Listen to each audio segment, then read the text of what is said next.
So here we are in Saga at 4,600 meters above mean sea level.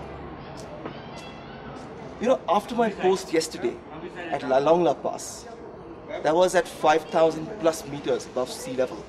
I had spoken about the lovely black tar road which the Chinese had built in the middle of nowhere.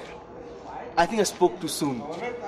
Soon thereafter, the car turned into what was just a mud pit. And I think for 100 kilometers thereafter, we were in our Land Cruisers, bumping from left to right, crossing one riverbed after the other in just what is a dirt track.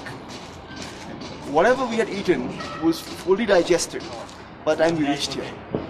So it was a good 7 to 8 hour journey from Zangmo to Saga. We're staying at the Saga Hotel. It's one of the only decent hotels here, and by decent really it's, you know, quote unquote decent. It's nothing what you would expect in terms of facilities. It's very, very basic. When we reached here, we got a heart attack because apparently some Chinese delegation had checked in and had taken all our rooms away. So we were all huddled into half the number of rooms which were allotted to us.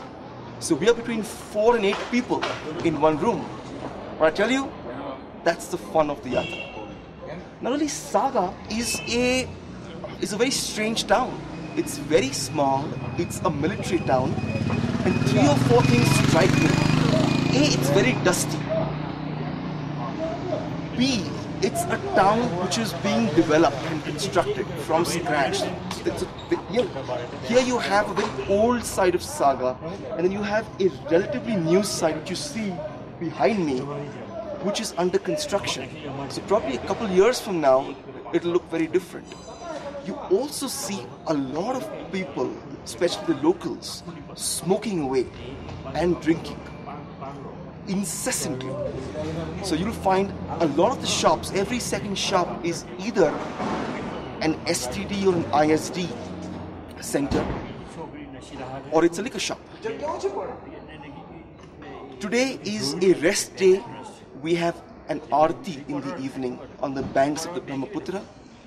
We've been given this day to acclimatize because we now leave tomorrow morning for Paryang and from there to Mansarovar. And Saga, Paryang and Mansarovar, all 3 towns are at the same height.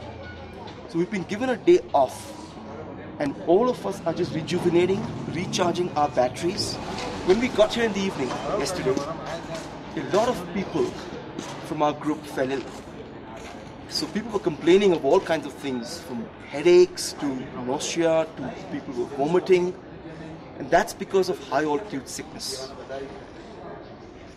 Fortunately, I think I was in good shape, and except for a slight heavy head, which is more because of the fact that I hadn't slept the previous night, since we had a very, very early wake-up call than anything else. So I took a good night's sleep after I got here last evening, and I'm absolutely fresh. I think I've been able to acclimatize at 4,600 meters. Also, the interesting thing here is that you have to breathe very slowly. Deep breaths, breathe very slowly, walk very slowly, do whatever you do but very slowly, because you really should be conserving the energy you have.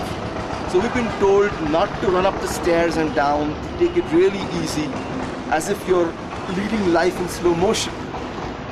But that's really the best way to conserve your energy and acclimatize yourself at this high altitude. Yeah. We're looking forward to the Brahmaputra Aarti in the evening with Swamiji. We leave tomorrow early morning for Paryang. From there on to Mansarovar. It's been a fascinating journey. We just cannot wait to get our eyes on Mount Kailash and the Mansarovar Lake. This is Rajjat Barjatya signing off for the moment. Cheers.